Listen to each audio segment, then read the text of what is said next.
Good afternoon, friends, and happy Monday. I hope that you're having a lovely start to your work week. My name is Caesar, and this is Inspire a Movement. Today we're continuing with our segment entitled Word of the Day, and we're looking at the word consciousness. So consciousness, by definition, is the ability of the brain to process input data through cognition and emotion plus awareness. Now, awareness, on the other hand, is the ability of the brain to process real-world data through sensory input. What we're talking about here is your ability to see, to smell, to taste, to hear, and to touch, plus your ability to perceive your thoughts and your emotions. Now, because awareness is a component of consciousness, it is said that if you lack awareness, you are actually unconscious. I think that makes sense.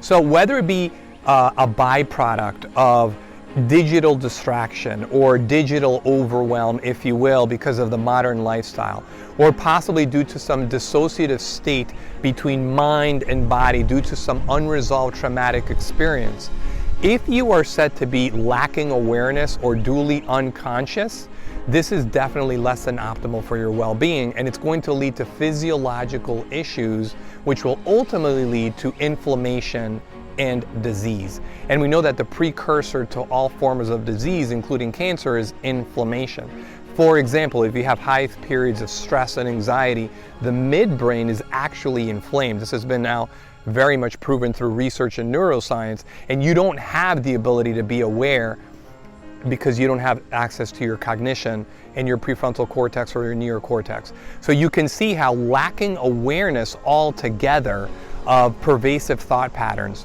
of a pattern behavior that is less than optimal for you, is going to lead to all manner of problems in your life.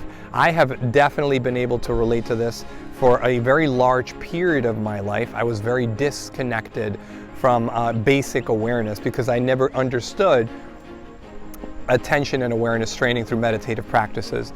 Once I started actually noticing the pervasive thought patterns that typically link for me having dysfunction and traumatic experience tied to my past, I began to really make connections. And when you practice this basic mindfulness, as we call it, you never want to have any judgment to what shows up, to the behaviors and the way that I acted out in life.